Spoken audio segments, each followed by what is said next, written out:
connecting to the real nerds is so easy. You can go to our website, realnerdspodcast.com. You can like us on Facebook. We have a Twitter account, @RealNerds. We also have Instagram. You can call us, 720-6nerds5. You want to email us? You can do that too, realnerds@gmail.com. Thanks for listening, and enjoy the show. Hi, my name is Paul Caroli, and I host a podcast called Changing Denver.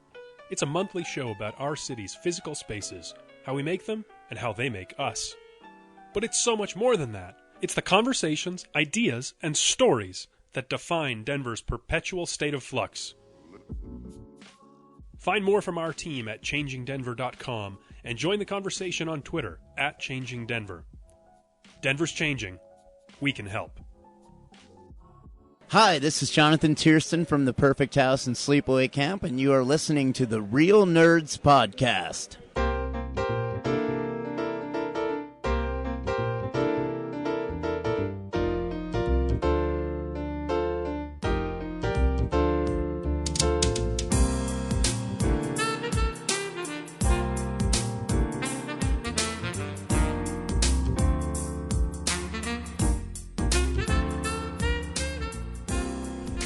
Welcome to Real Nerds Podcast, a podcast that has been coming to you live for more than 298 consecutive weeks. I am Ryan. With me always is Brad. And James. And Zach. And every week on Real Nerds Podcast, we go see a new movie and we podcast our experience to the world. This week we saw Antitrust with Ryan Phillippe. No, it's The Circle with Emma Watson. Right. And stay tuned for the other podcast. We will be spoiling the movie and talking about the movie. We also will we really?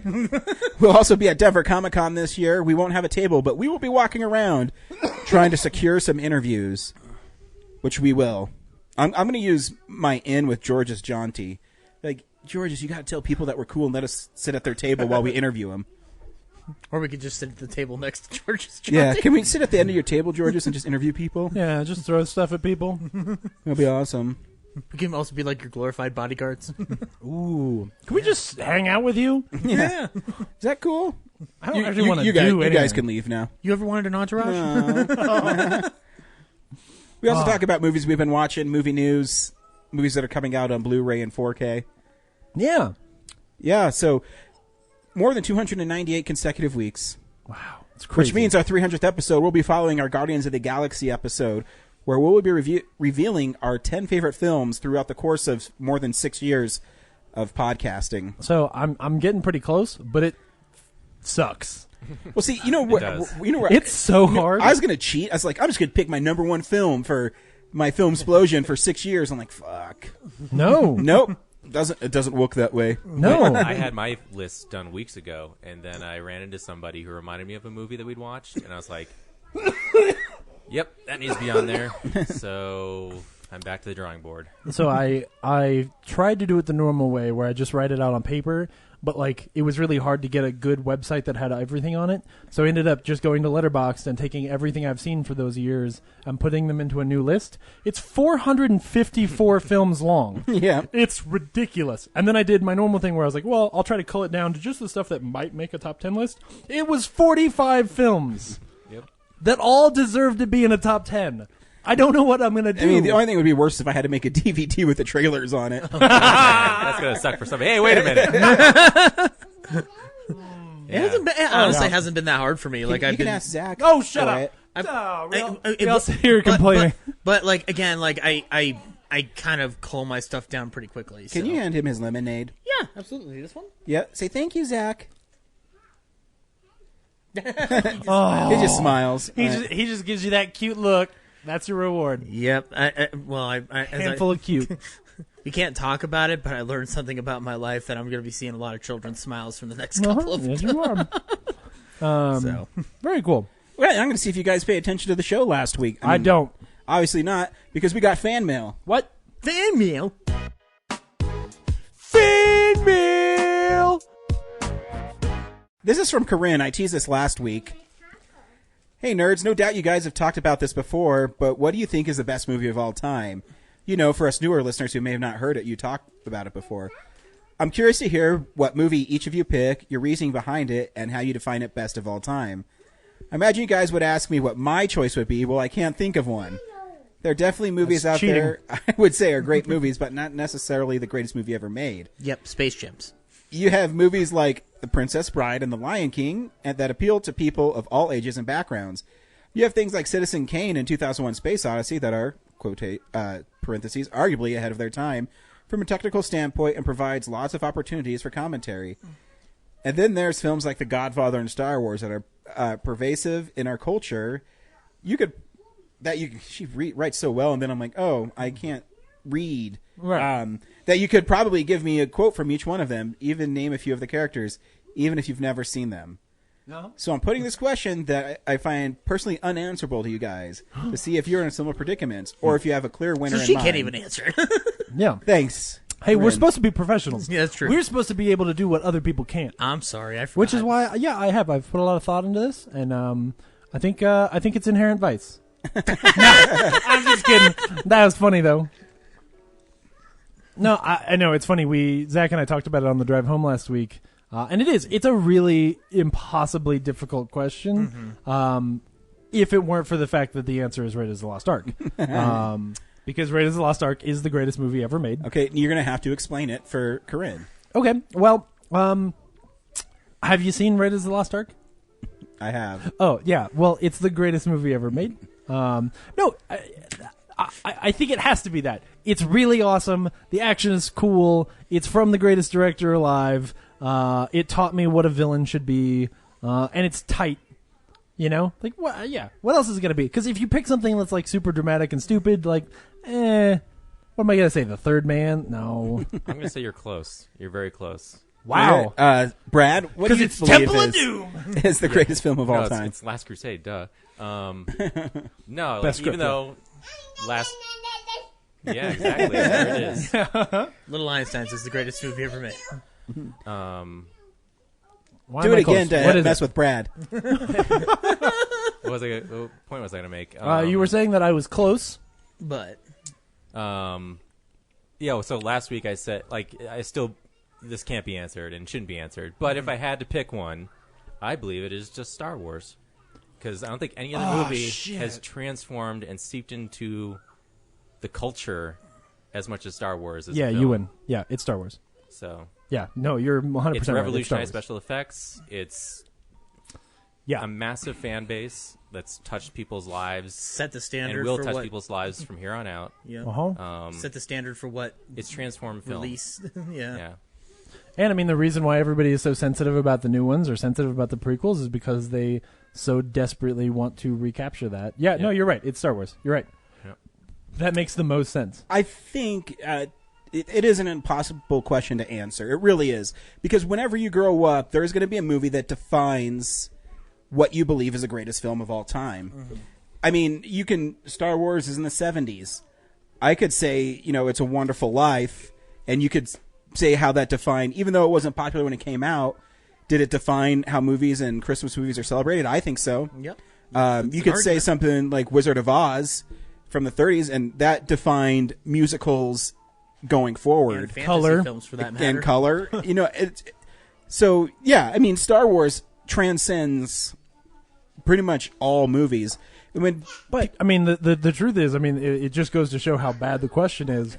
Star Wars, the first one that we're talking about, is also maybe the third best Star Wars movie. Right. Yeah.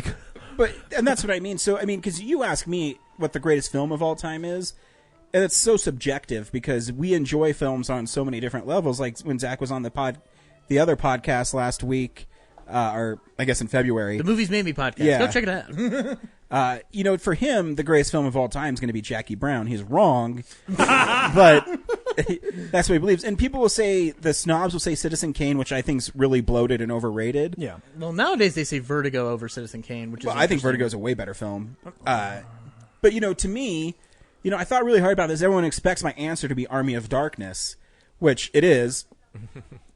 to a point. Right. And when I say about genre defining, to me, I've told this story before on this podcast, and I'll tell it again for Corinne because she's maybe hasn't heard it. Yeah. The first Spider-Man with Sam Raimi, to me, is another defining moment in cinema. Because, one, it's my favorite director tackling my favorite character. Director tackling my favorite character. Got that right. But I'll never forget, I was working really early in the morning at Outback Steakhouse over in Denver West, and I saw Spider-Man the night before at the Arvada at midnight. And it was sold out. But, back then, midnight movies, they'd only show them at midnight. Yeah. So, you don't get a grasp of how big a movie is. And I'll never forget, it was 8 in the morning. I'm driving to work, and the line for Spider-Man starts at the movie theater and goes all the way to, like, Bed Bath & Beyond. Mm-hmm. And I'm like, that is just another movie that transcended and started, the superhero stuff. Yeah, you can say X-Men, but Spider-Man really catapulted it to I think what it X-Men is. opened the door for Spider-Man to kick it, into full gear. And I mean, if Spider-Man was the first movie that ever made over $100 million in one weekend, I mean, there's things that it broke and prove you can make a movie with Spider-Man in a Spider-Man costume that people will respond to. Me personally, I think Army of Darkness is a great movie because it's inventive and funny and silly and goofy, and it doesn't take itself seriously. Where I have a hard time watching super serious movies unless I'm really into them. Yeah. So that's why I always love Army of Darkness, because it's funny. We've missed one. Blood Rage? No, I'm just kidding. It's not the cranberry sauce. I'm just gonna say Shawshank Redemption because I blindly follow IMDb. I mean, it's really good. You know what's funny? Actually, I was like, Brad's probably right. It's probably Star Wars, but I think that's a really good answer. yeah, that's a really good answer, honestly. But I would also make an argument for Raiders of the Lost Ark, and I could make it, like an argument for several other films. Like I can even make an argument for Citizen Kane because of how ahead of its time it was. But Citizen Kane's such a loaded answer. It is, but too, you can also say stuff like my favorite Hitchcock film is Psycho. Right. Rebecca. But I mean, Rebecca's a great film, but Psycho to me also was one of those movies that transcended time, where you're dealing with cross-dressing, slashing, all that other stuff that, and even when Norman kills the cop at the top of the stairs, the camera movements. Oh God, that's such good. It's just, so yeah, there's so many movies that define what a great movie is, and that's an impossible question to answer. But forget it, Ryan. It's Chinatown. No! Don't You have bring to that admit those. dirt in here. Because I was just going to make a comment about, so what we're saying here is Yeah. Steven Spielberg most likely made the best movie of all time. Most likely. But yeah, maybe Jaws. Jaws is a Jaws. good one. Jaws is a good one too. Jaws is a good one. perfectly paced. It's not a movie about a shark. Yeah. I'm Wizard of Oz is a really good one too. Actually, honestly, a lot of stuff from 1939 actually could be considered on that. Like, I mean, I would say Casablanca maybe is also a contender. Let's put Gone with the Wind on there while you're at it. No, not gonna do that. We're talking about classics and not the best movie ever, which is Star Wars. Does Star Wars have a scene where Humphrey Bogart shoots a Nazi and then his friend who was a Nazi sympathizer but then turns rogue says round up the usual suspects? Who do you It think? does. Who do you It's in think the is? specialized version? Yeah. Who do you think is in all these? In all those stormtrooper outfits? Not Humphrey Bogart. Humphrey Bogart. Well, Indiana Jones makes a lot of Nazis regret they're Nazis. Yeah, That's that's true. also true. That's- yeah. He shot a bunch of them straight through, and they fell off the side of a tank. Yep. Yeah. If we were measuring this based on usage of the Wilhelm scream, Raiders of the Lost Ark wins. Yes. Or on the amount of Nazis that are killed on screen. Yes. Which is always a good way to do it. So, Yeah. so Citizen Kane, not the greatest movie ever made because it did not kill any Nazis. yes. Exactly. Oh, for sure. Except for the ones that died of boredom watching it. That really what made them invade Poland. I'd say Orson Waiting for Welles the is movie to spinning in end. his grave, but he was probably too fat when he died to spin in his grave. Thanks for writing in, Corinne. Yeah. Yeah, it's a tough question. Yeah, sorry, the question's bad. Not bad. The question is like really hard to answer. It's loaded, Yeah. like a gun. Yeah. Brad, what's happening around town?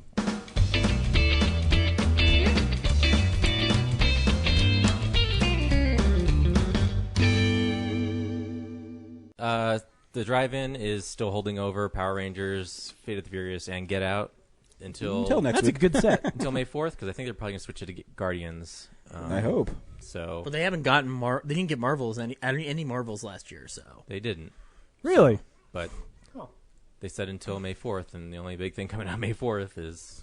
So. unless it's snatched. They're getting the circle. Speaking that of might which, be true. the Fantasy Movie League pissed me off this week. I picked a movie that's per screen average was like 23,000, and it didn't get the bonus like How to Be a Latin Lover. Fuck that shit. What? Yeah. I thought I had the bonus yesterday? Yeah. No! Yeah, it's bullshit. Hold this segment. No, the Esquire, their midnight for this week is Beyond the Valley of the Dolls. Oh, I may have to go to that. Yeah. And then the DenX Film Festival at the Bug Theater is Thursday. So check that out if you're not going to Guardians of the Galaxy. Guardians of the Galaxy. a whole night Is of that something experimental popular? Yeah. Who knew? I'm so excited. Yeah, fuck you, Brad. I try to be smart and like Wait, so you didn't select, no, I chose the Indian movie. which I was surprised you did. 'Cause you Well, I do, but in doing research, the last one had like a huge opening, and so I put in, and this one did too. It made like $10 million in like 500 screens, Yep. and it has 10,000 more per screen average than How to Be a Latin Lover. How the fuck does How to Be a Latin Lover get the bonus? That's bullshit. I didn't know that movie was actually coming out. I just assumed that it was going to disappear. But I was trying to do something too because I got to catch Joe, I know, right? and I can't, and now I'm even more fucked. Well, I And almost someone didn't fill theirs out. How am I doing? Yes, that is correct. I almost loaded up on that one, but then I can't wait to have those tacos at the end of the I read season. something that said like it opened at 7 a.m. and so it's Thursday total. The reason it had like 4 million or whatever on the first day was because it had all day to accumulate.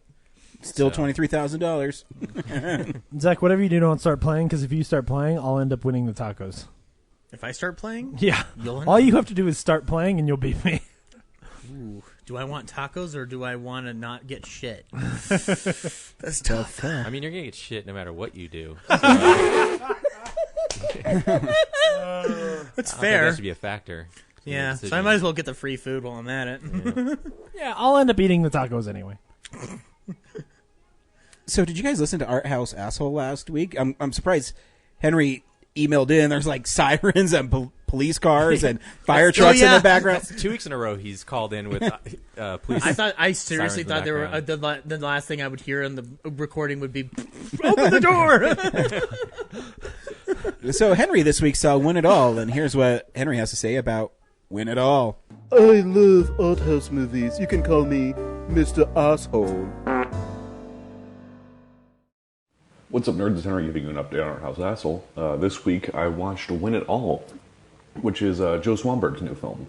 Joe Swanberg is a very well-known and notorious person within the indie film, specifically the Sundance crowd community.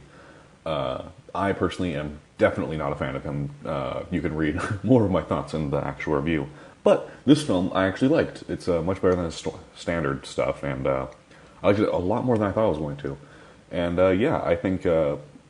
It's a Netflix original film, so I think if you're just looking for them to play in the background and have just it's a perfect definition. This is a play in the background kind of film, and I think if you're looking for something like that, this would be a good one to throw in. It's a Netflix original, so I think it's just perfect for that. And overall, you can see the rest of my reviews on realnerdspodcast.com. But I'm also in Denver now, so I'll probably be on the podcast a couple more times in full, not just this 1 minute long form, unfortunately for some of the audience members who really don't like me. Sorry. Anyway, I'll be back on the podcast soon. Talk to you guys then. To be clear, not the same as Winner Takes It All. which is a Sammy Hagar song. Yes. Van Chel- Hagar. Chelsea's just clearly a dangerous place to live. I guess. He's almost gotten blown up there. Like, And you think Chelsea would be like full of rich white yuppie people? it is. They just like to blow each other up. That's what you Dad, don't this is understand. for not giving me Like- my inheritance earlier. I believe that like Henry deliberately goes to McDonald's just to be rebellious. Cool. Yeah. What are we doing next? I don't know, James. What are we doing next? Let's do some news. It's real news.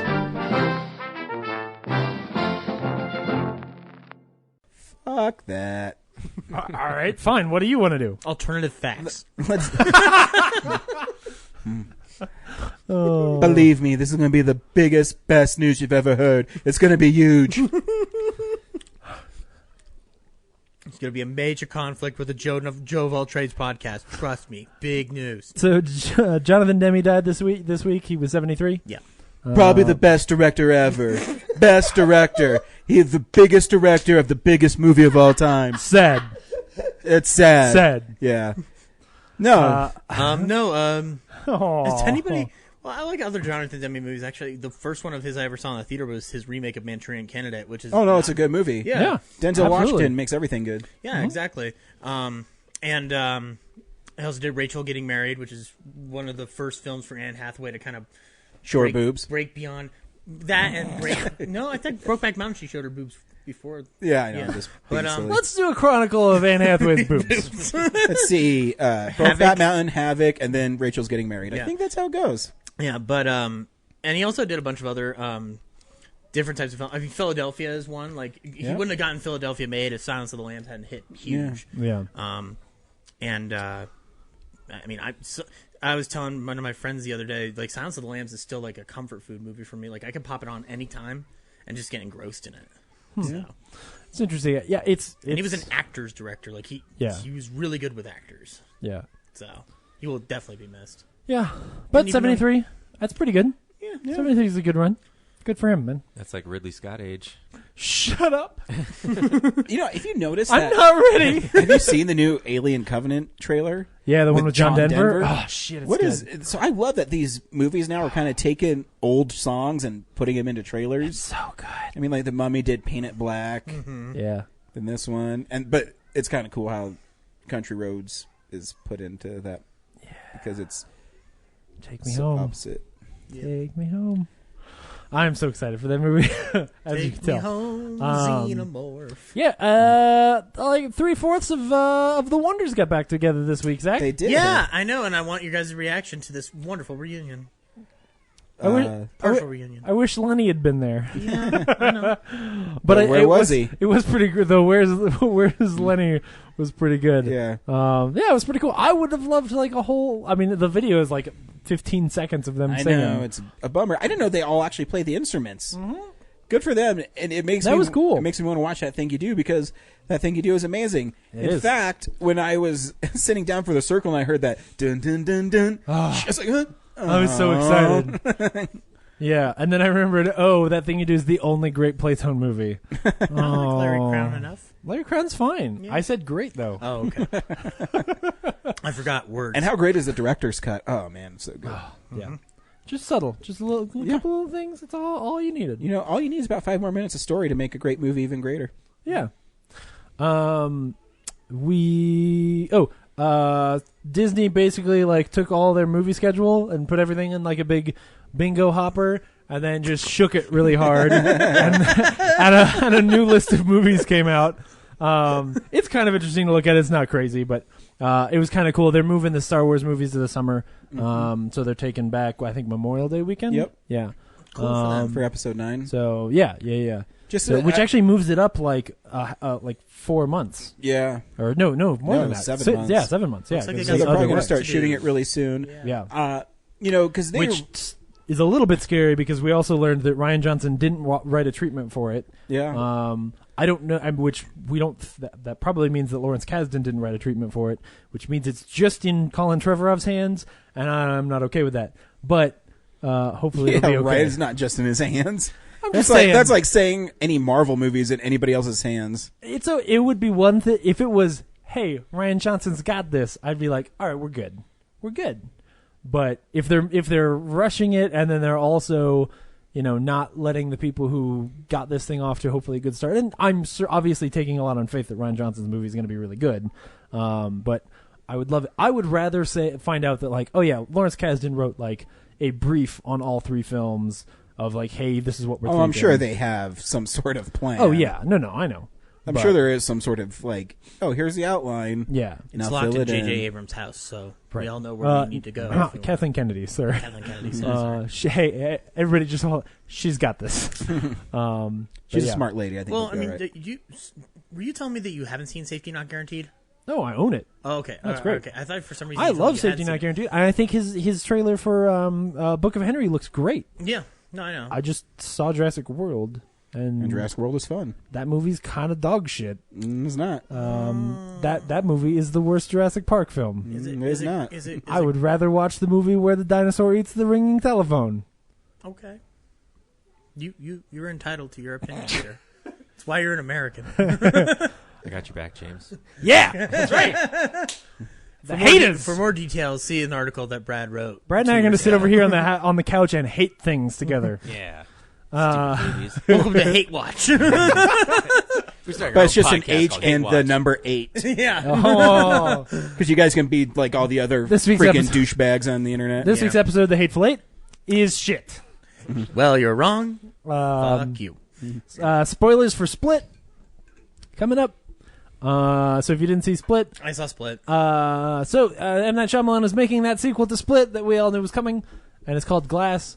And apparently, it's going to have Bruce Willis and Samuel L. Jackson in it. Is Bruce Willis going to be free from all his direct-to-video movies that they got? Well, the real question is whether or not Bruce Willis's ability to act or Like a or real person? put his attitude on the bench, whether or not that will show up. Because if you recall, he only had to sit in Split.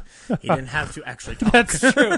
Yeah, he only had to poorly deliver one bad line. Yeah. So. Like all he had. He's really good in Looper. Mr. Glass. He is. Yeah. He is really. When good he's in engaged, Looper. he's a good actor. Yeah. Right. When he When he's single, he's not. I'm sorry, I took When he's not an asshole. yeah. I don't know. I think I'm excited. I think Unbreakable is his best movie, so. Shyamalan's Yeah, or we- Willis's? We don't have to go Shyamalan into Die that. Hard. No, Shyamalan's not. Oh. Yeah. Bruce Willis. Like, What is Bruce Willis's best movie? Die Hard. Die Hard. Pulp Fiction. It's an ensemble movie. Whole 9 yards. He's good in that. The whole 10 yards. That's a good actually, yeah. Because Whole 9 Yards is like my favorite Bruce Willis. Like he's tongue in cheek and fun, and like there you think like he could be a guy I could hang out with, Cop out. but he's not. No. Well, then Hudson Hawk, then I guess. Fifi. Ball. Oh man. Anyway, speaking of Jurassic World, Jeff Goldblum might be in it. Mm-hmm. I'd be down. Cool. Yeah. If They've that done that actually before. happens. Well, yeah. no one stopped to think Yes. if they could, if they didn't stop to think if they should. They did it before, and it was the second best Jurassic Park movie, and that's pretty good considering the first one is so good. You know? Yeah. Yeah. We'll see. If they ended up making the third best Jurassic Park movie, I'd be okay with that. They also So- brought him back for Independence Day Resurgence, and Oh, That didn't work out. I see where you're going. Worst movie of last year. We got no. Goldblum back, but No. what cost? Only because you didn't see Yoga Hosers. I did see Yoga Hosers. You did? I did. Yeah, we Oh. talked about this. Oh.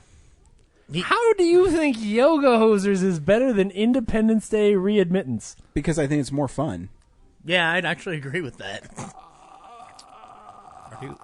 I'm Are you, oh, I thought you were already moving on from news. no, I just was closing the other tab that I don't remember what that article was, but I didn't care. Oh, it was the thing about the writer's strike, and yeah, I was reading that. I don't know. There might be a writer's strike and- Again. Yeah, Yeah. and it might affect things. So we're not allowed to write things. No, guys. it will affect When it- things. We get more Quantum of Solaces out of that. Yeah.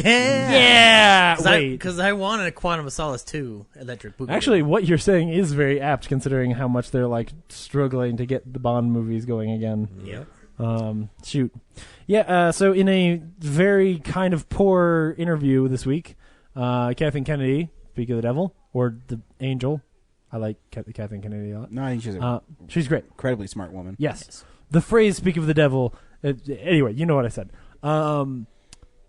In a poorly executed interview this week, she was asked, like, "Hey, are we ever going to get those Star Wars movies that people like?" And she was like, "The final cut really belongs to George Lucas on those." which kind of sounds like she's saying that they're not going to put out the final cuts or the original cuts, but I also don't believe that because it's like so obviously a way for Disney to make a lot of money. But at the same time, she might be right. Maybe they don't have a way to make unrestored cuts. I mean, if without him. That might be something that George stipulated in the contract of the buyout. And technically, Disney doesn't own the first 3 movies. So. Yeah, for now. They will get the rights back eventually. I think Fox can do something with the first one because I know Lucas didn't have all the rights to the first one. Bingo. So basically, it sounds like it's a huge fucking clusterfuck, and they don't know how to do it. Right. Which, I mean, we all kind of knew. It's just this is sort of her saying, like, yeah, but again, the question is asked in a weird, indirect way. The guy doesn't say, hey, I really want a Blu-ray, I really want a 4K Blu-ray of the original Star Wars movie. When am I going to get that? And I will say, there are copies of that movie on film out there. They could absolutely do a Jaws treatment to I'm sure those they can movies. Find it somewhere. So it is 100% possible for them to do, and I think they would make their money back if they did it. It's in somebody's closet in Cambodia. Well, somebody has. I mean, they found 12 Oswald the Lucky Rabbit shorts from like the early 20s just lying around. I'm sure they're somewhere. I mean, there are copies of Star Wars out there, so it is. I think it is just a legal thing, and that eventually it will happen because there's money to be made. Like at the end of the day, nerds will pay for this shit. I will do that. Yeah, I still only own one Star Wars movie, because I own them all. Yeah, I don't want to. I'm good. I'll wait. And if I wait forever, if it takes forever, I will wait forever.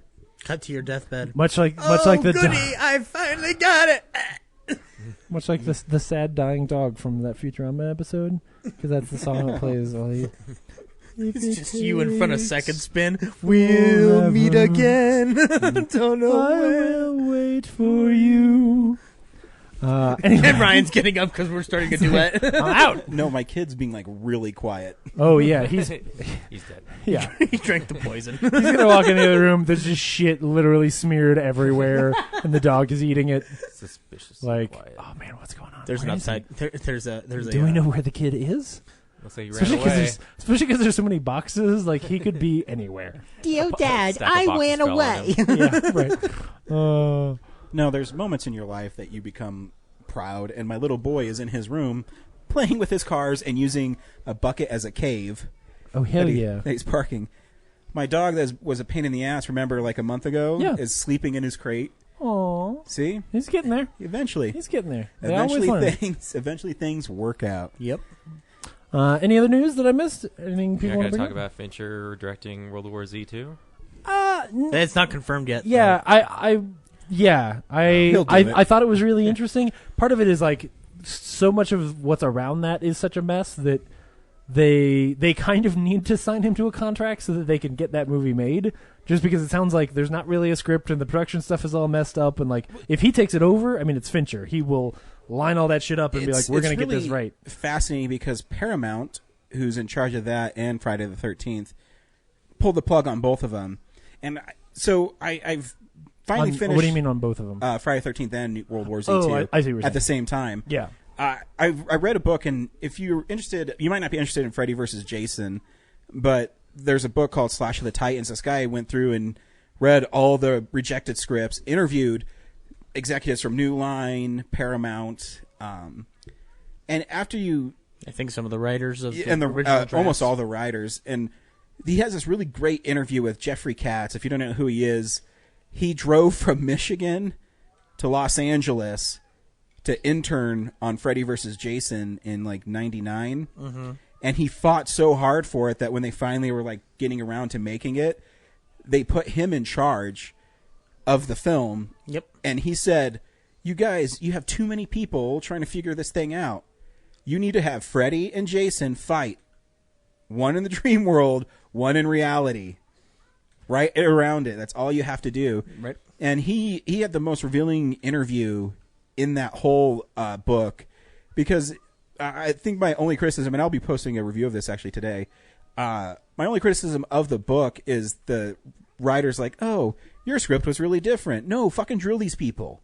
Why are you making Jason talk? Why are you doing this? And the same thing with World War Z. Just quit overthinking it. Yeah. It's a fucking zombie movie. And this is how stupid Paramount is. The first one made like $600 million. Yeah.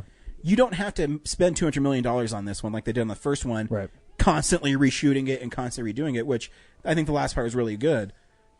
See what the movie's about, focus on it, and make it. And that's the problem they're running into. And Jeffrey Katz said this about Friday the 13th. You're overthinking the simplest thing. Yeah. Hockey mask, machete, kill. Right.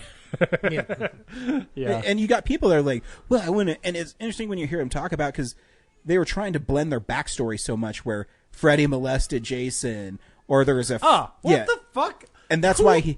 The last thing I want to be reminded about is that this whole thing is about child rape. So like, the people that pitched that one were Star Trek The Next Generation writers, Braga. Kurtzman and Orsi? No. Oh, Braga those guys. Oh, yeah. Moore, probably. Yeah, Braga Moore. So they wrote a script where Freddy was like a counselor who had sexually abused Jason. I don't go into a horror movie like, oh man, I really hope this one's got more kid rape in it. Like that's not why I'm going. And you don't have to make Freddy more evil. Right. He's already a child killer. He's just scary to look at. Yes. Like, you look at him, he's got knives for fingers and a burned face. And the script they ended up picking, and this is Shannon and Swift, Damon and Mark. I forget which one's Swift and Shannon. Yeah. They Mark Shannon. They went in and they said, we have 8 rules.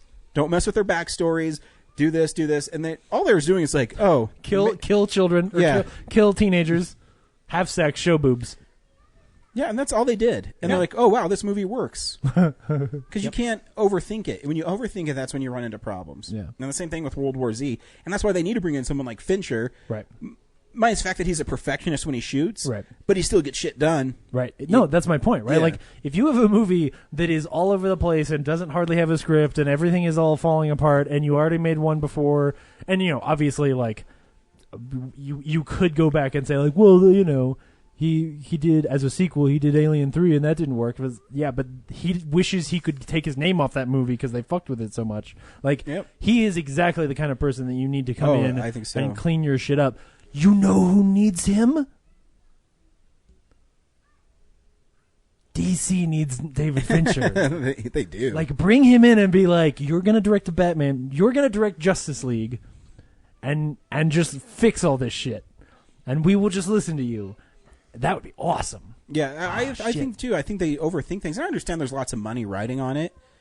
But when you spend so much money developing it, when do you think enough is enough? When you're just being overdeveloped? Well, and at this point, you've got sunk costs in the first one, right? Like, you made all these mistakes in the first one.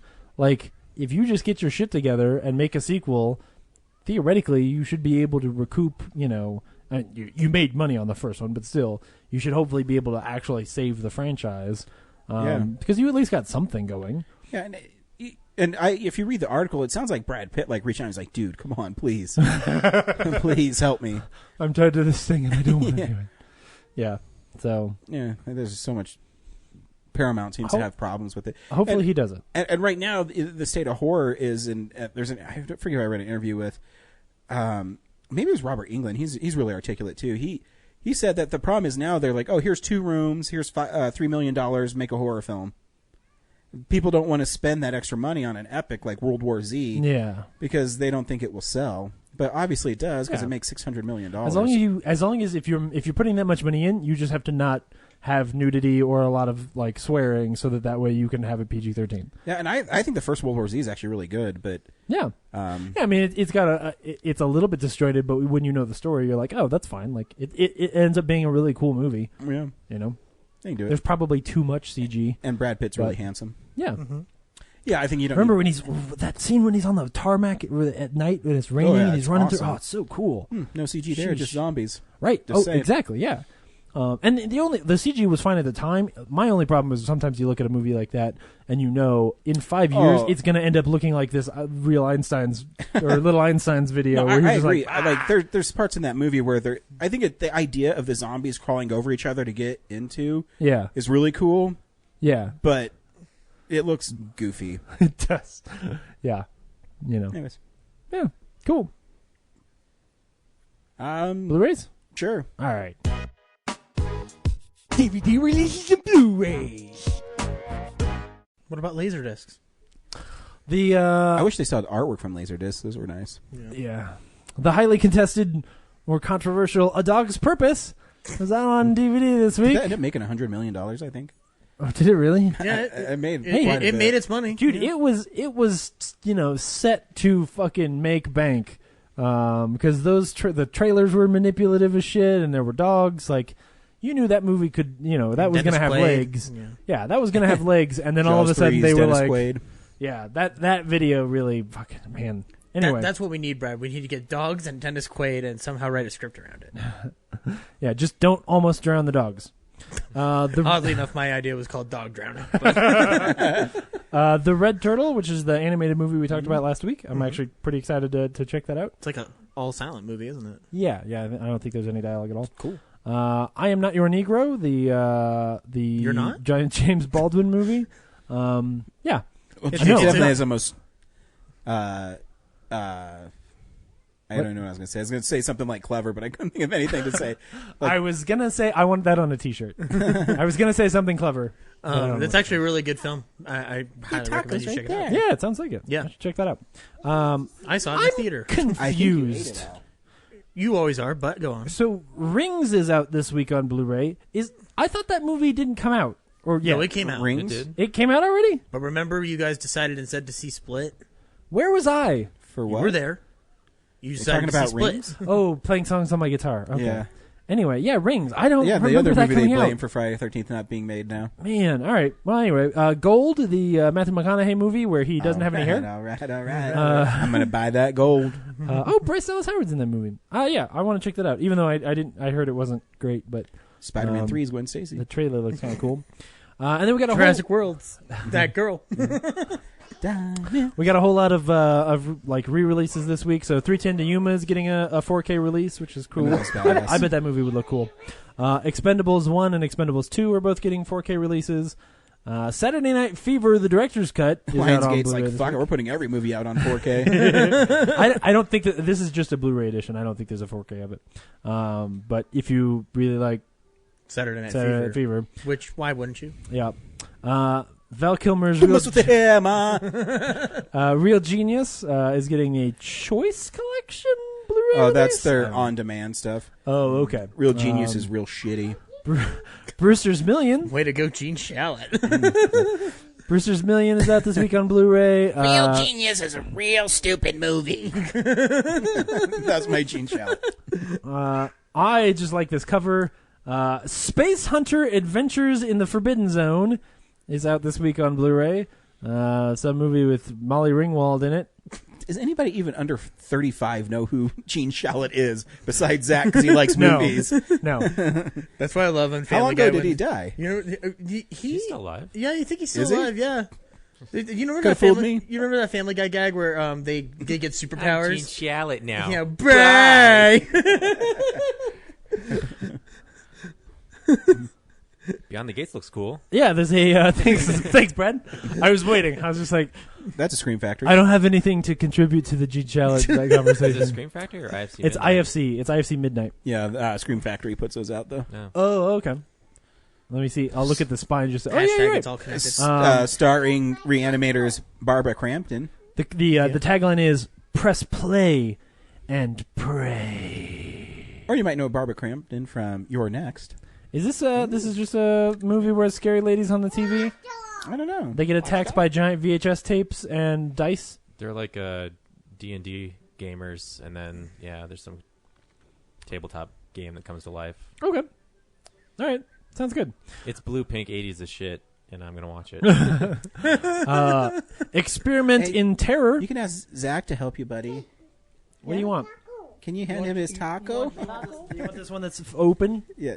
Here you go, He, buddy. he, Here's your if you don't know Kellen, is he eats like over the course of an hour and a half, then he'll come back and want it. And his tacos, he peels out the cheese and then he'll eat it. Yesterday, because we're packing everything up, I don't feel like cooking because I'm just fucking over everything. And so me and Kellen and Laura leaving, and I said, Kellen, what do you want for dinner? He said, Taco House. Taco House. That's pretty good. Is there a taco house near here? Yeah, there's one on Wadsworth. Yeah. Taco House. What do you like at Taco House?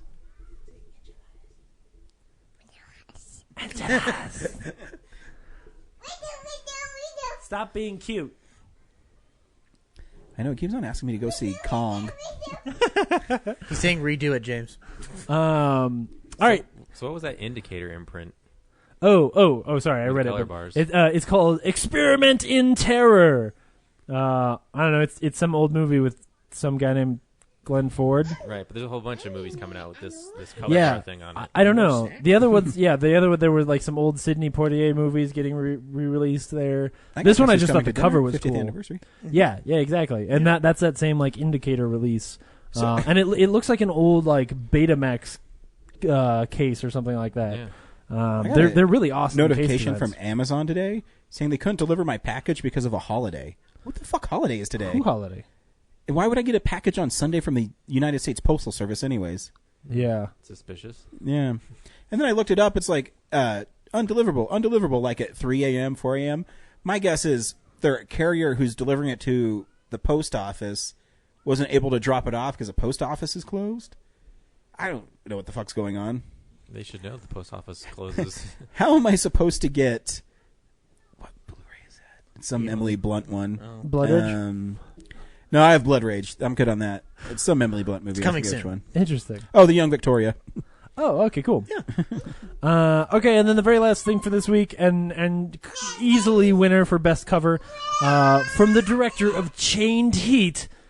Wait, what was the title? I haven't gotten to the title yet. I'm building. Way to break this. Oh, I know what one this one is because I'm getting it. All right, from the director of Chained Heat comes The Naked Cage. Oh, it's a woman in prison movie. Yeah. Raw violence Scream and Factory. hot rage explode behind bars.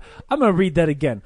Raw violence and hot rage explode behind bars. You think there's some innuendo there? Anyway. Do you know that this movie is playing in the background during Planet Terror? Is it really? It's the movie that gets Quentin Tarantino's character boiling with sexual promiscuity, and he decides to make Rose McGowan dance, and he does that little rhyme about, I've seen a lot of things in my life, but I've never seen me a one-legged stripper. So the cover is it's like two hot women behind bars, and one of them's got a gun, and the other one's shirt is all busting open, and then at the bottom, some ladies are stabbing cops with knives. Yep. That's pretty much a It looks woman great. prison movie. Oh, it's coming. Ryan, you said you're getting it? It's coming. Who's releasing it? Scream Factory. Is it? Oh, okay. Yeah. That's a really awesome cover. Well, Man. I got their... what other Scream Factory one is like a women in prison one did I get? Hellhole.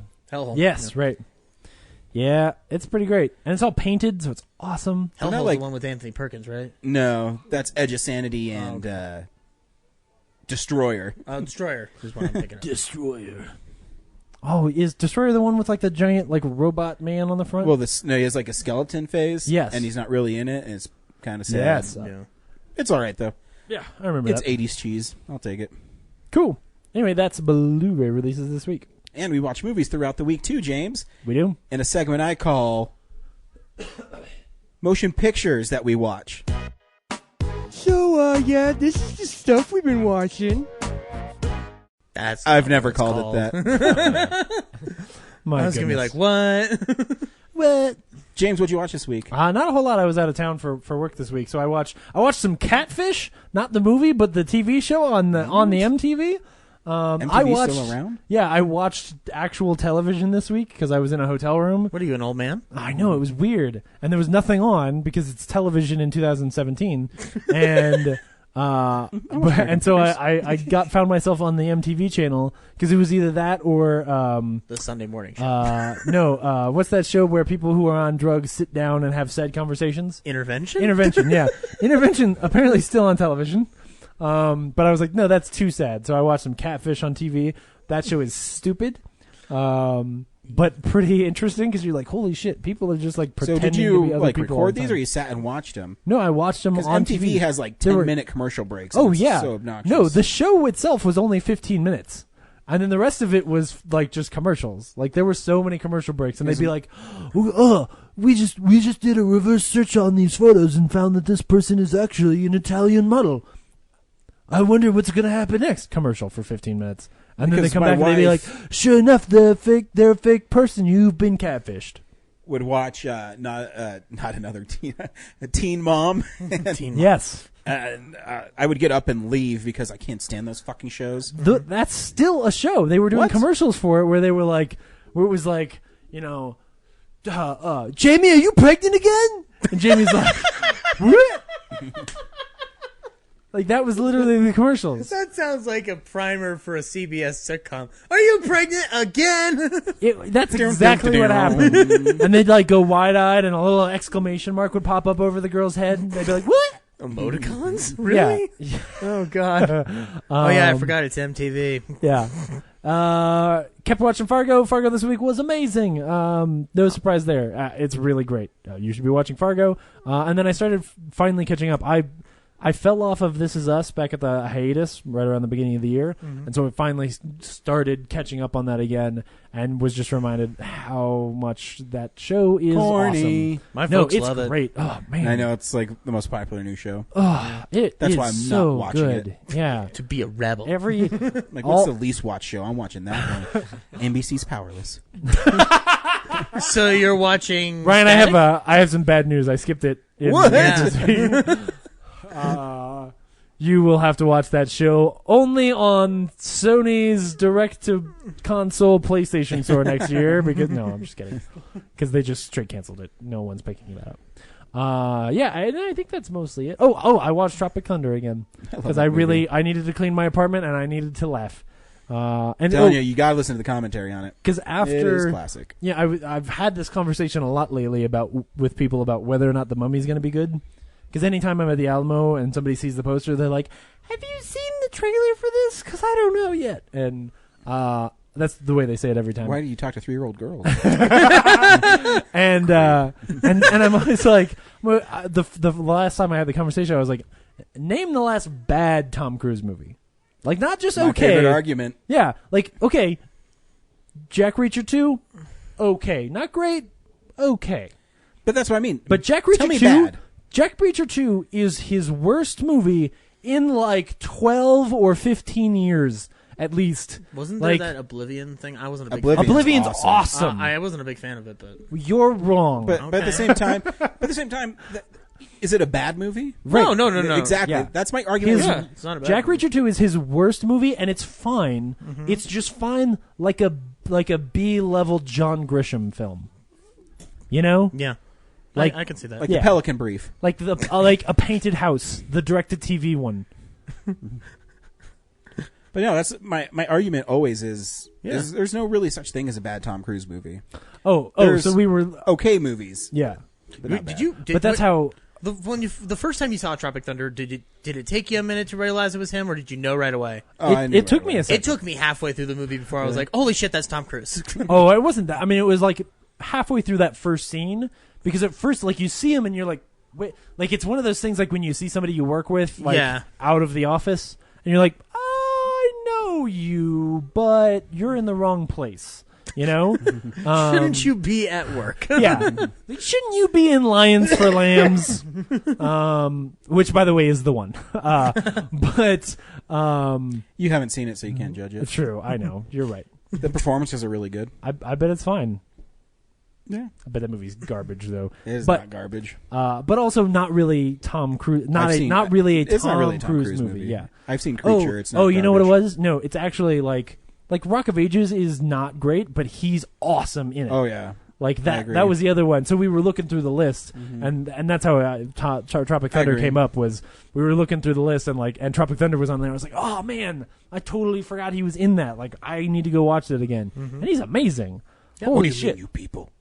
What do you mean, you people? Huh? It's great. Like, that movie is just awesome. The only guy who can pull off blackface nowadays, Robert Downey Jr. But how brilliant that Moving on character is. up. An Australian playing an African American played You're by an American. Australian. With a Be Australian. with a deluxe apartment in the sky. That's the theme song to the Jeffersons. Oh man. It's So warm, good. fake blood. Should watch it. I haven't seen that. I'll fucking Oh, put it it's away. wicked- Ruth Simple wicked Jack. funny. Go for a retard. Yeah. And Matthew McConaughey's in that movie. Yes. Please don't hurt me. throws a TiVo and saves the day. Oh my goodness. Sheesh. Danny McBride's in the movie. Yeah. Oh man. Yeah. Big ass titties. Sorry, Mom. It's a quote from the movie, and you like the movie too. You can't. I like the end credits when they're doing like all the actors, the lead actors and whatnot. And they cut to Matthew McConaughey's son in the movie, and it's just like a question mark. It's don't even credit. That's really fucking funny. And I still laugh my ass off when Steve Coogan blows up. Oh yeah. I mean, it's so comically like silly. Like it's like it was a shock at first when I first saw it. I'm like, holy shit! And then immediately after the shock, I laughed my ass off. Well, and the way it's shot is like the cut itself is unapologetic, fake, a little fake looking. Like they didn't go for like the most realistic looking a man explodes. They went for like a man explodes if a man was in a Muppet movie. Yeah, and it's awesome. So yeah. Anyway, Tropic Thunder. Did you watch the director's cut or the theatrical really cut? good. I have no idea. I put in my Blu-ray and I hit play. The best feature on that. There's a Blu-ray feature. It's like 30 minutes long. It's a documentary following around Robert Downey Jr.'s character Kirk Lazarus. Oh yeah. What's it called? Like the Reign of Terror or something. I remember that. It's pretty brilliant. Yeah. I forgot how good the trailers are at the beginning of that movie. Oh yeah. An MTV Award Best Kiss winner Tobey Maguire. It starts with the booty sweat commercial. Yeah. And every time that they sing "I Like the Pussy," oh gosh, it's so good. Like it's. My favorite trailer is the Satan's Alley because after it says Satan's Alley, you've been a bad boy, father. Oh man, yeah, that's great. It's really great. Yep. Anyway, Brad. I didn't watch really anything, but I finished the Return of MST3K. Let's talk about it. Yeah? Yeah. Did you also finish it, Zach? Yes, I did. I'm still only like halfway through. Okay. Oh man. Damn. No. I mean, go ahead. It's okay. No, there's like a surprising. I didn't see it coming ending, and really, yeah. Mm-hmm. It's kind of disturbing. What? Yeah. But I could do this without spoiling it. I think it was absolutely what needed to happen. You think so? Oh yeah. Especially because there's no guarantee that we'll get a second season. I guess, yeah. Yeah, but Netflix has that Netflix money. I understand, but they also have to look at how popular it is being, how much it's being watched. Adam Sandler popular? Or? Yeah. we may not see the numbers, but Netflix sees the numbers. Anecdotally, 3/4 of everyone I know is watching it. Okay, that's good. See, that's the number of people in this room. So then, without spoiling it, they just got to write themselves out of a corner. And I think I know how they could do it. Is Jonah dead at the end? Brad, what did you think of the final movie they riffed? The Christmas that almost wasn't. Movies. Oh my god. I like this. I like the Santa Claus one. With the that was it. The Christmas. No, that's the second to last. There's two Christmas ones? There's only one Christmas one. The last one was oh god. There's a Christmas one halfway through. Oh, sorry. The last one's at Earth's core. Yeah, at the Earth's core. Because there's two Doug McClure movies. There's two like Caroline Munro movies. Yeah, it's actually a really good selection for the season. Mm-hmm. I'm used to them being completely random, but if you actually pay attention, all those movies affect things and gags in the season, and again, there's multiple stars. And it's so weird seeing Mark Hamill's cameo was amazing. Awesome. Yeah. But no, haven't seen the last of me. Grand Moff Tarkin, what's his real name? Peter Cushing. Peter Cushing, just being the most like British character ever, and at their score, like pretty much doing a C-3PO. Yeah, before C-3PO. They make that joke. So, aside from the completely wild ending, which was kind of made to get a bunch of backers into the show. Yeah. So I get that, but still. As someone who wants to see a 12th season, it's a very surprising turn of events. But I could totally see multiple ways of how to resolve it. Oh, yeah, absolutely. So, and this isn't really a spoiler, but the third robot in the final episode, it's pretty much just Ralph, the dog. He called himself that. I'm just Ralph the dog. And I actually like. my favorite one's always going to be Cry Wilderness for this season, but my second favorite has to be the circus one. Oh yes, with the monkey, with the magic. Yeah, that one is so weird. Yeah, very weird. Man, yeah. Christmas That Almost Wasn't was good too. Cry Wilderness is so good. Oh god, man, that kid is so irresponsible and basically endangers everyone around him. Well, the fact that it's basically like the fact that it's a movie that is supposed to be about a Yeti, but it isn't really. The Yeti is. It's like Angels in the Outfield, but with Yetis, where the Yeti is there to help you get your parents back together, or like save your parents or whatever. Like. It's so bizarre. I maintain that kid in that movie is just as stupid, if not more stupid, than the the kid in the movie Pod People, where it had the alien. Yeah, where it had the little alien that looked like E.T. but like with a bad cocaine habit. It's like that. Yeah, it's that bad. Yeah. And then I watched classic episodes from the 20 that they have on the other feed. Cool. Which ones were you watching? There's Space Mutiny. Space Mutiny's good. Space Mutiny. I think it's Time Hackers. Side Hackers? No, Time Chasers. Well, Time Chasers with the Time plane? Chasers, yeah. Side Hackers Which was one. Strange. The last two, yeah. Time Chasers, and what was the other one? Time Chasers is pretty great. Yeah. But they're ones I remember like watching as a kid. Yeah. We want to make a time travel movie. What do we have? We got stock footage of a Cessna. Okay, great. I got an idea. Time Machine's a plane. Do you know a guy who played the lead? Oh, my neighbor. He knows computers. He's got long hair. Yeah. It's sad. It's sad that they don't have. There are two episodes that they didn't put in the top 20 that I wish they would have. Mitchell and Final Sacrifice. Mitchell. Well, I think that's a feed that they're going to rotate. I hope so. I'm hoping so. Because I want to see HD version of Rosedower. Yeah. Mitchell. I mean, Mitchell. So I rewatched it. Oh, we'll talk about it when we get to me. But I rewatched the Mitchell one. Mitchell. Joe Don Baker I is want to see Mitchell. the Raul Julia one. It's like the sci-fi. I forget. It's like a Logan's Run thing, I think. Yeah. Cool. But yeah. So that's it for me. Zach? Like I was telling him, I finished up new MST3K. I really liked it. Like I said, I think the ending is exactly what it needed to be.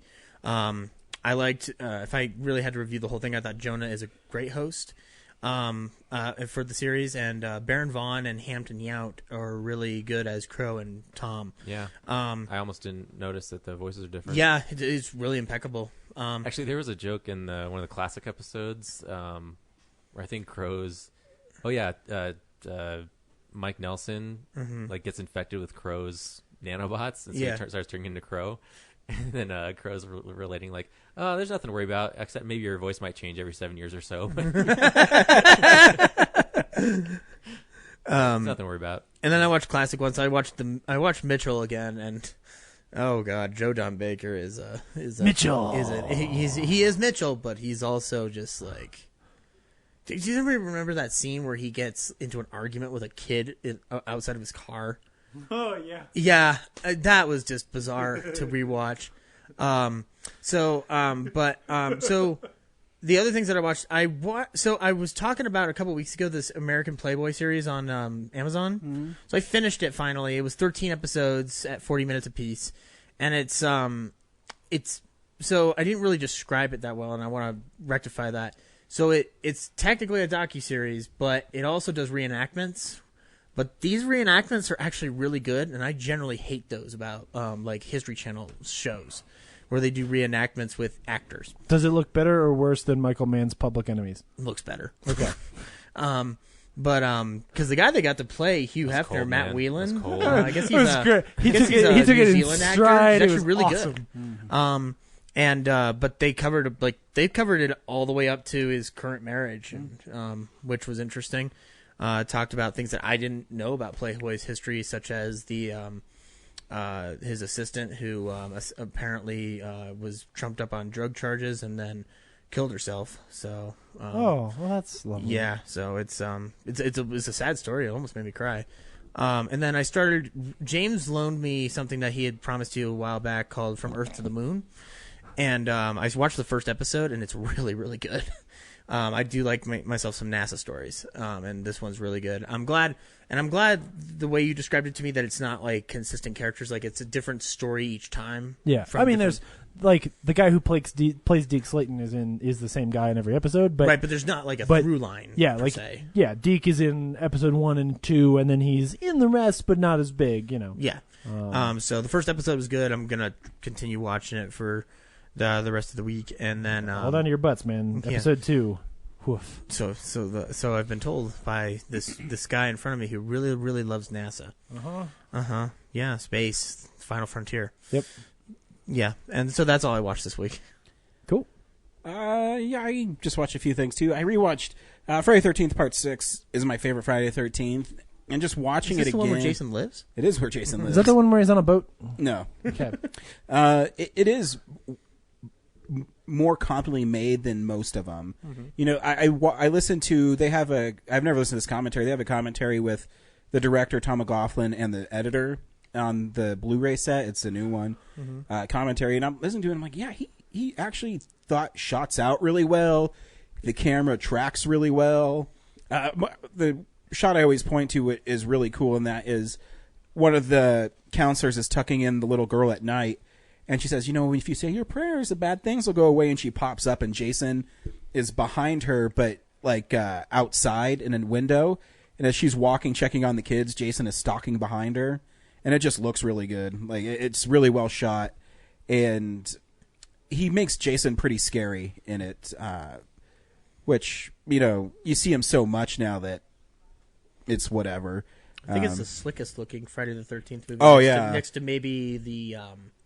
I think maybe next to the remake, yeah. Just because I think Tom McLaughlin's such a great director.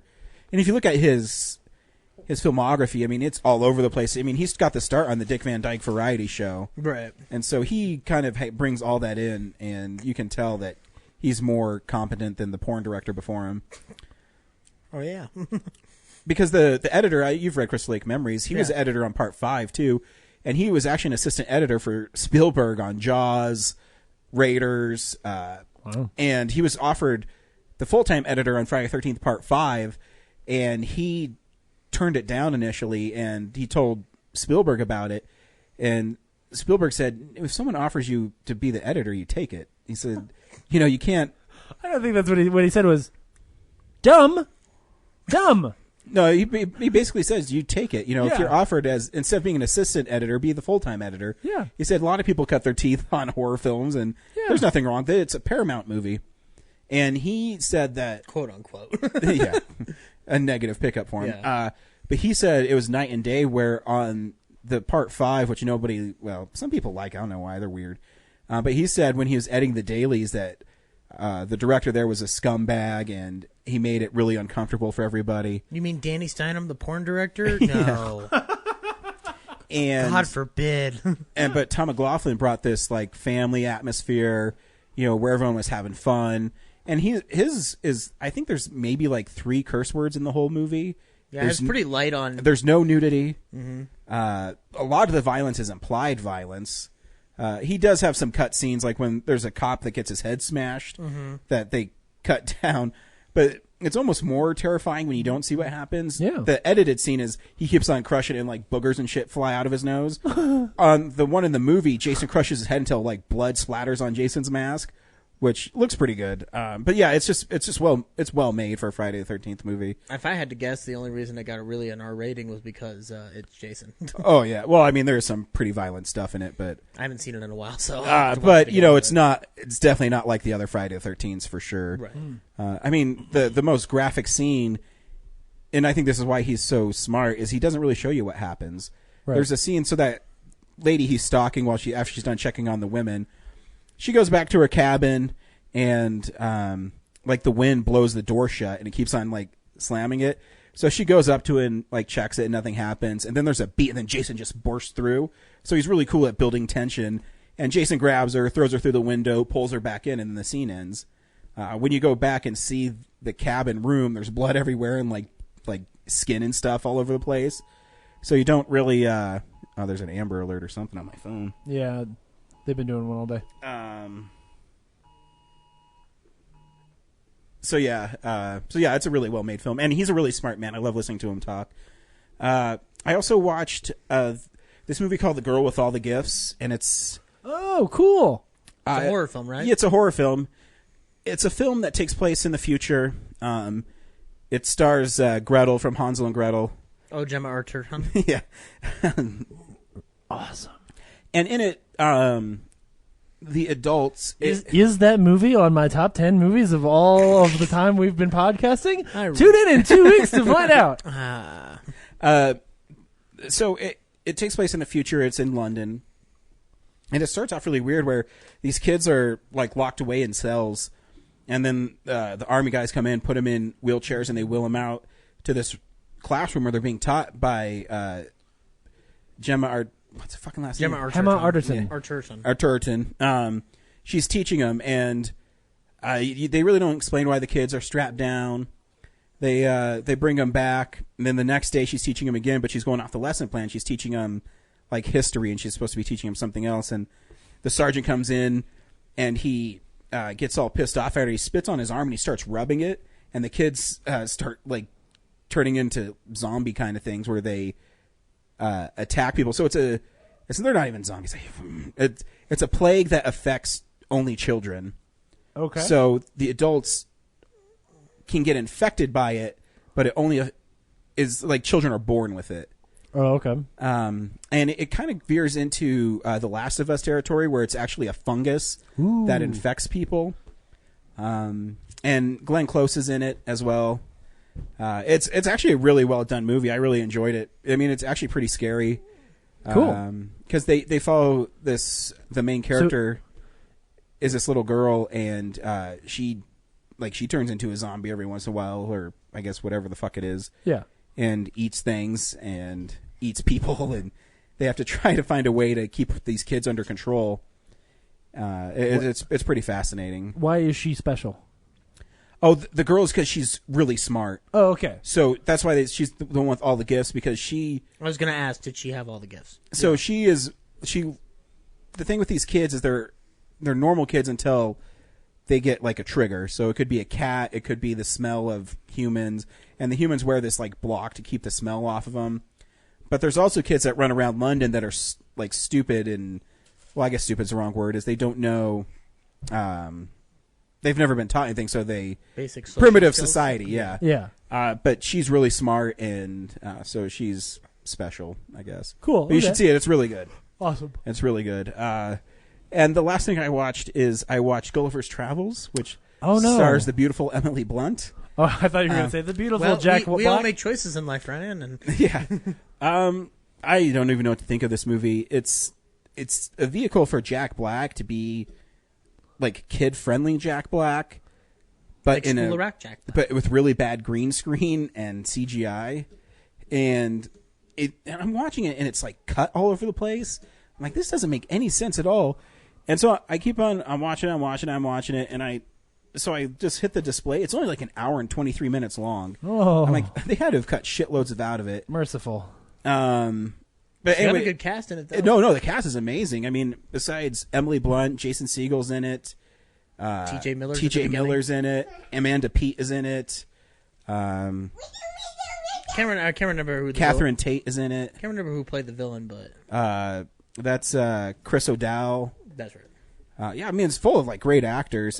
James Corden, and they're all like worthless. It's like Gulliver's Travel if it was written by a lazy person. Well, does anyone care about Gulliver's Travel? No.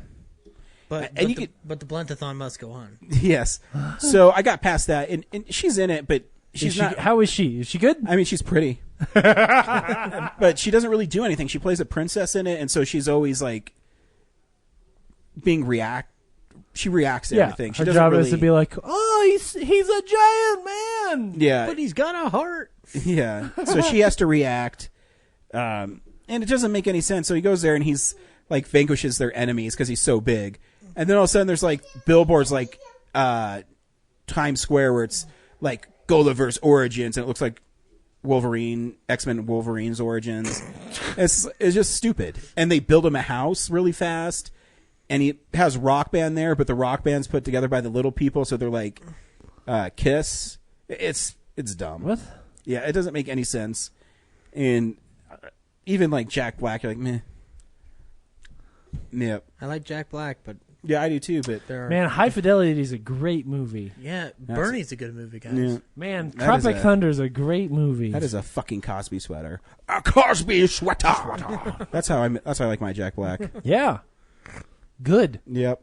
So yeah, that's why I watch. Cradle this the week. balls, work the shaft, and swallow the gravy. But so I got past School of Gulliver's Rock Travel. is also really great. Spoiler: it might be the worst Emily Blunt movie. Which one again? Gulliver's Travel. Okay, Yeah, cool. yeah. I thought you said another. No, not her fault. She's fine in it, Oh, but of course. again, she's not given anything. It's couples retreat syndrome. Sometimes you need money. Yeah. Well, that and too is it's from like 2009 or something. So she's That's before I think she's only in like 3 movies before that. Yep. Charlie Wilson's War. Yeah, she's Devil good in Wears that. Prada. She's really good in that. Really great in that. She's only in it for like 10 minutes, but she's great. Yeah. That movie's really good. Mm-hmm. I like Tom Hanks. I like Speaking Anne of Tom Hathaway. Hanks, Yeah. this week on Real Nerds Podcast, we saw The Circle. That was an awesome segue. Zach, should people go see The Circle? No, and I'm going to tell you why. First of all, you shouldn't have made the wish that I would talk more, because I'm going to talk a bunch today on this movie. I thought it was poorly executed, despite a wonderful cast. And I thought that at some point I got a headache, and I finally figured out what the headache was caused by. The dialogue. And I don't know why, but Dave Eggers seems to lose me a lot of the time. So, no, I don't think you should go see this movie. James, should people go see The Circle? Yeah, I was pretty bored. No, I guess. It's not the worst. Like, it's not some tragedy. But at the same time, like, I genuinely, like, halfway through, I was like, oh, man, Antitrust is all right. It's interesting how much this movie wants to be relevant and how irrelevant it actually ends up feeling. I can't recommend it. So, Brad? I did not see this movie, but I did see Renee Auberjonois and Walter Koenig talk last weekend, and that was awesome. So, Well, go see that. You saved $10. Yeah. No, I think this is the worst movie of the year. It's wow. Oh shit. The dialogue is stilted and stupid. Mm-hmm. The performances, Tom Hanks is good. Tom Hanks is great, and Patton Oswalt is I really think good. Emma Watson is good sometimes, like most of the time. I would say she is good, except for the dialogue. Yeah. She's good. It's not her fault when she's bad. I will say, in my movie theater, when people would say some dialogue, they would laugh because it's so stupid. Yes. This movie, it tries to be smart, and it just comes across as being dumb. Yeah. Yeah.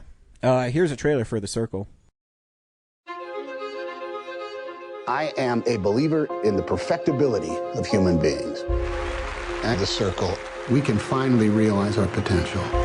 When we are our best selves, there isn't a problem that we cannot solve. We can cure any disease, and we can end hunger. Imagine the human rights implications. The possibilities are endless.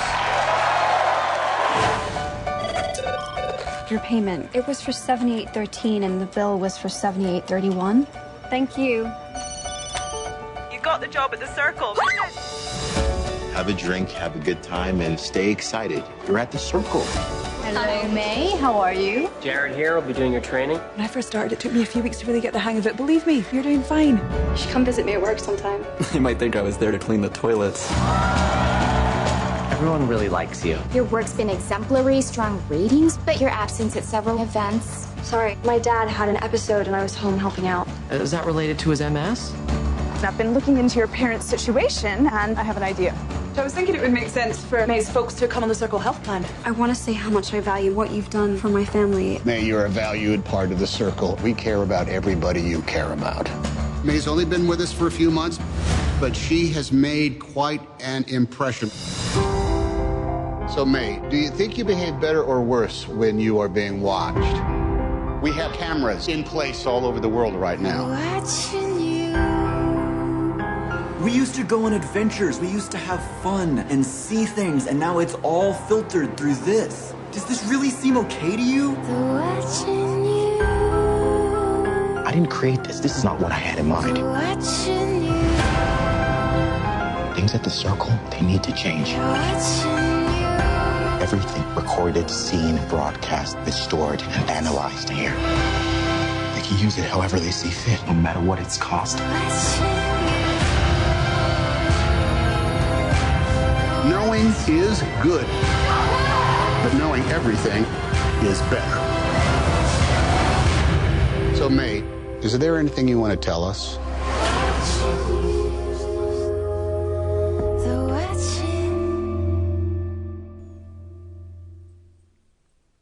So to be clear, this is the story about a woman who lives with her parents in North Dakota. Bill Paxton was great, by the way. Bill Paxton is fucking awesome. Yep. She lives with her parents in North Dakota, then kayaks across to San Francisco for work daily. I don't know how. Yeah, because seriously, like when she's at her parents' house, it looks like she's in the middle of the Midwest. Yeah, it does not look like Napa County. Well, anything that's Northern California, like northeast, Yeah. is kind of like that. It's. But she does, like, we were talking in the car, like, I don't know where she lives, like, when she moves out of her parents' house, and then, like, until she suddenly arrives on the set of The Passengers, when she's, like, you know, on Justin TV, which, that's the, like... When she's transparent. I kept waiting for the movie to start. Like, this was so obviously going to be antitrust, right? Like, okay, like, she gets this job, and she's working at Facebook, and Facebook is going to end up being... I mean, it's not Facebook, but it's Facebook, and like Facebook is going to take over the world and ruin everything, and you know, everybody having your information is scary, which is a relevant conversation. Like, it's a great idea for a conspiracy movie. That's the disappointment on all this, really. But like, it just kept not start. Like, you kept waiting for John Boyega to show up and be like, "Hey, I got some shit off a server somewhere, and there's some dark shit going on, and there's starting my own underground group." Yeah, like there's heroin in the internet pipes, or like there's just something. Like, I kept waiting for something to happen. I don't know why John Boyega is there. Why is he there? He just stands in the background. Right. Like, I know this is going to go bad. Then tell someone so the movie can start. Well, the thing that drives me crazy, too, is her friend Mercer. Oh, my goodness. Where he's you mean Boyhood? Yeah. Yeah, Boyhood. Is that the Boyhood guy? Yeah, it is. It's the Boyhood guy. I don't know who he is. But here's the thing on him, and like the only redeeming part of this film for me was the cast and their attempts to make sense of this crappy dialogue. That's so bad. But Eller Coltrane, I think that he needs. I think he can be a good actor, but I don't think he's had enough experience yet outside of working with Richard Linklater for 12 years. And no, because they even that scene where. So in The the worst movie, scene in the she movie. posts a picture of his deer antler chandelier that he makes, and so he meets Which I her. didn't realize was a lucrative business.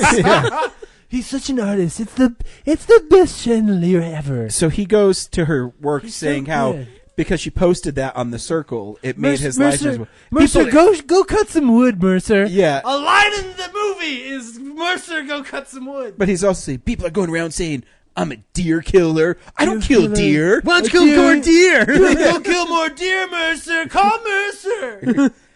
And That's the worst scene in the movie, because he just suddenly shows up and he's like, I just can't do this with you. You guys aren't dating. You seem to be barely even friends. She calls you and uses you for free automotive work. Why are you even in this movie? and he's so bad in it. And then actually I thought the one scene I did like is, I don't know, it's like her third or fourth day when the people from like tech support came by.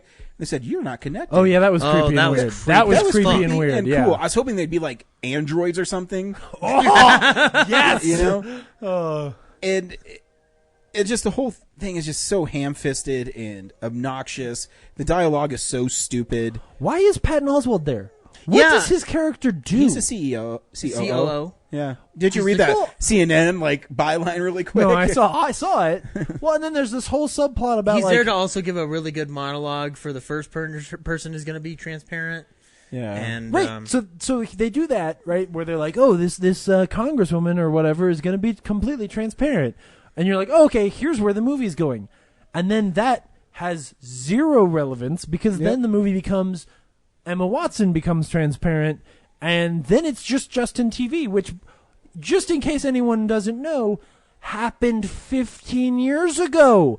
Justin TV isn't interesting. No one cares about you streaming your life online anymore. Like, that's not this huge, like, oh man, how controversial. Her whole life is on the internet. And two, even when she poops. Like, what?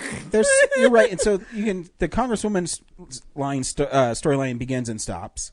And then they have, like, Kieran Gillian's, like, arc.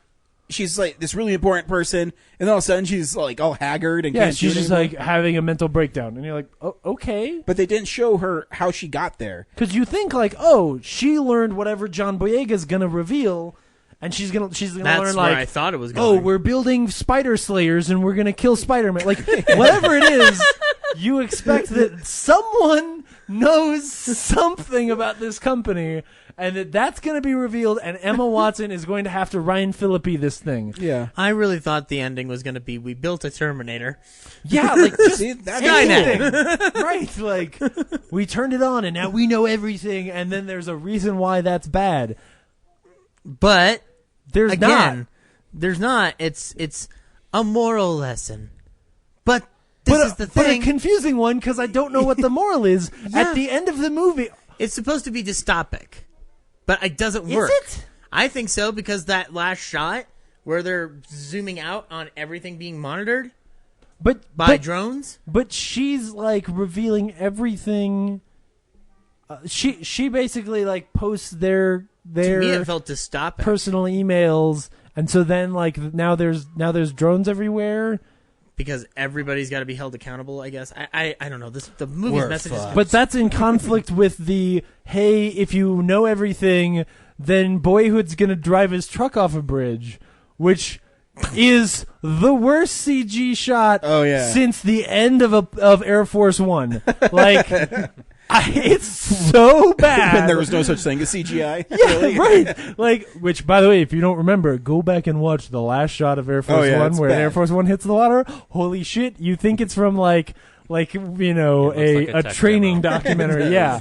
Microsoft Flight Simulator. But Brad, Wolfgang, what do you think? Like, great, put it in the movie. We're not done. I don't care. Put it in the movie. So in this movie, Brad, Boyhood gets like all of a sudden all these people show up because they're trying to find Boyhood. They're like, oh, we gotta find Mercer. So all these like I just like that you're saying we're trying to find Boyhood. So all these weird people show up at Boyhood's like cabin, and they're like, they got their phones and they're like, Mercer, are you in there? What? And Mercer runs out and he gets in his truck and he's driving. He's like, why are there all these people after me? I don't know what's going on. And he's driving, and then there's some drones. And they've got cameras on him. They're following. Just tell me they'll like fly into his windshield like a bunch of birds. Yes! Yes! So all of a sudden, one of the drones like swoops down, and it scares him, and he makes a 90-degree turn, and in the worst CG shot ever, just 90-degree turn, and shoots his truck off the cliff, and then. Remember in the third Lord of the Rings movie when Frodo's on the side of the mountain and it just goes black and you think, oh, maybe this is the end of the movie, like, and it just sits there in darkness for a while and you think maybe they're gonna actually roll credits.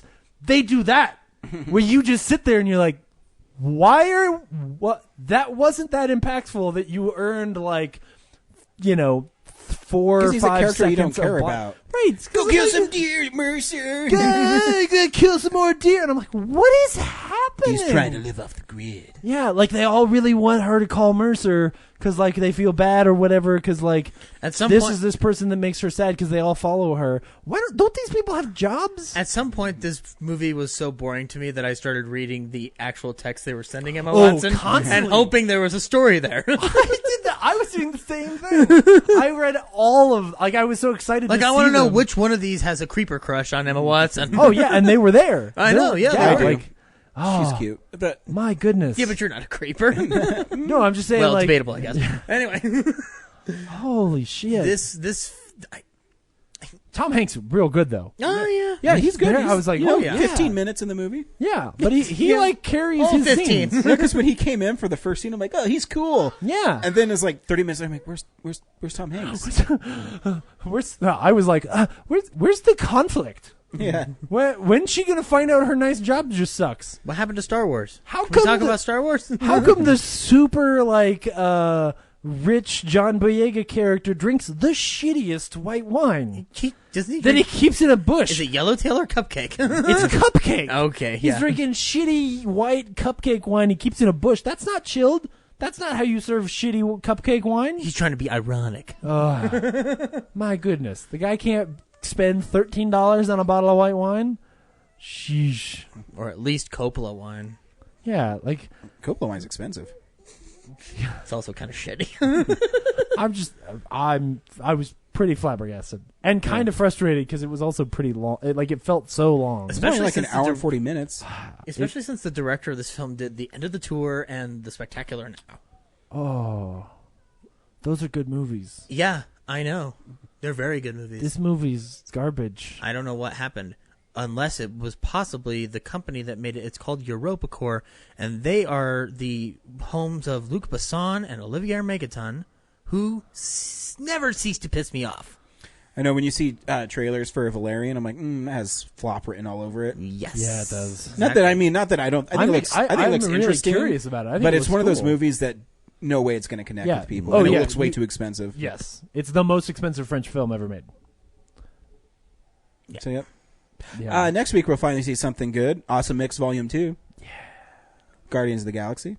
I thought we were seeing Your Name, period. Hey, you can see that. I don't give a shit what you're seeing.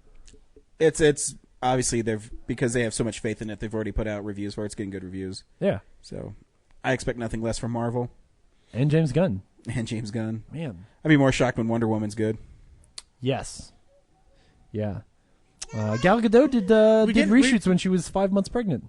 Yeah, I read that today. Good for her. We didn't talk about it in news, but apparently there's no marketing for Wonder Woman at all. I saw her on the side of Dr. Pepper when I was in the store the other day. I thought I read something where they're spending the most money, like more than Suicide Squad money, on marketing. Really? Because there was an article that said, where's all the Wonder Woman advertising?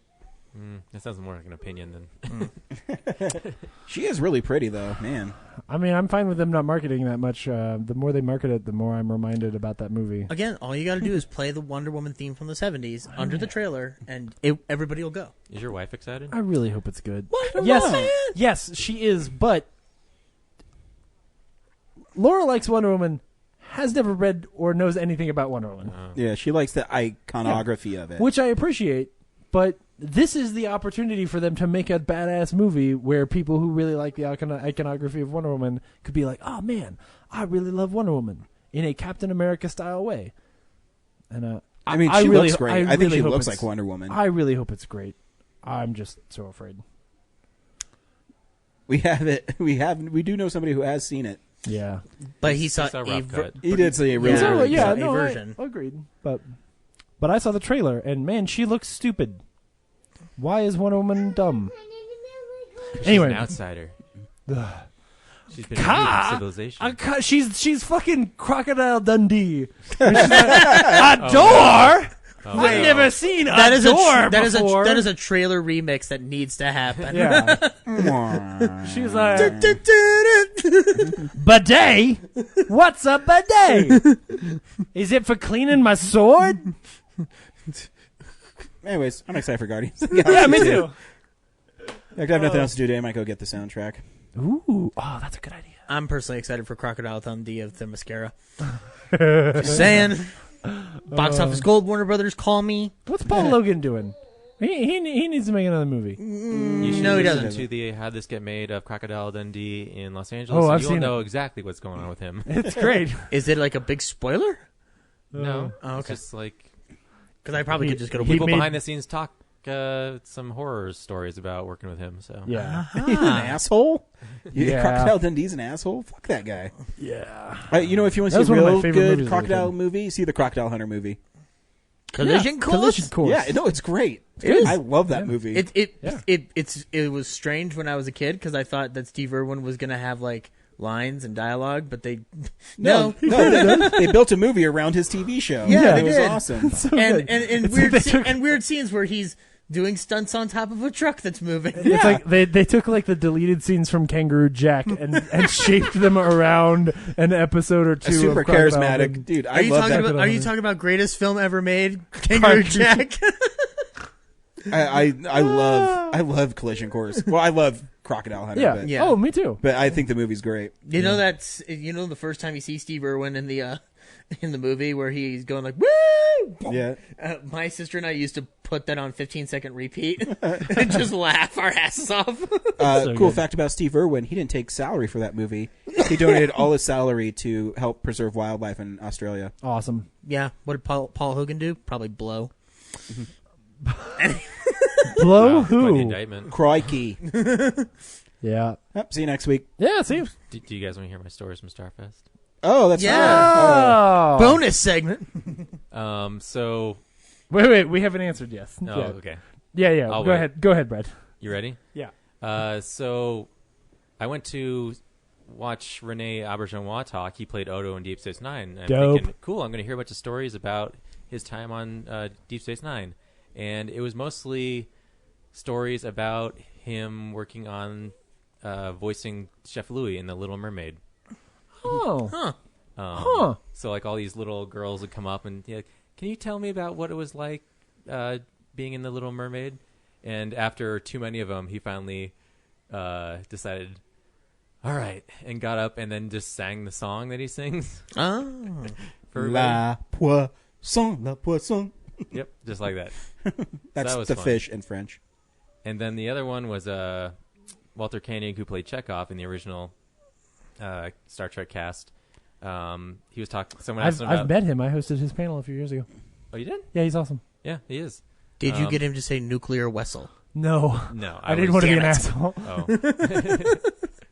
Oh. Yeah, totally. Like he kept making jokes about how he, is getting old and everything, but he was really pretty sharp. Remembering, Yeah, he is. he joked he wouldn't be able to remember stuff, but the best thing he remembered was someone asked him about, were there any fun stories from working on Star Trek 4, The Voyage Home?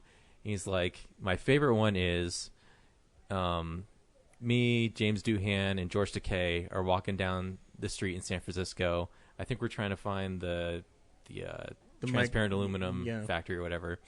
And there's this bar that we keep having to, because we have to keep redoing the scene.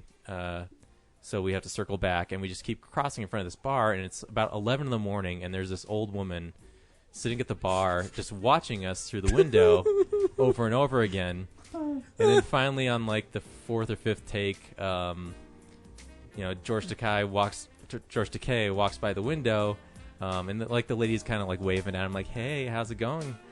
And then finally on like the sixth or seventh try, he passes through the window and he looks in, and the woman like lifts up her shirt, and George Takei goes, oh my.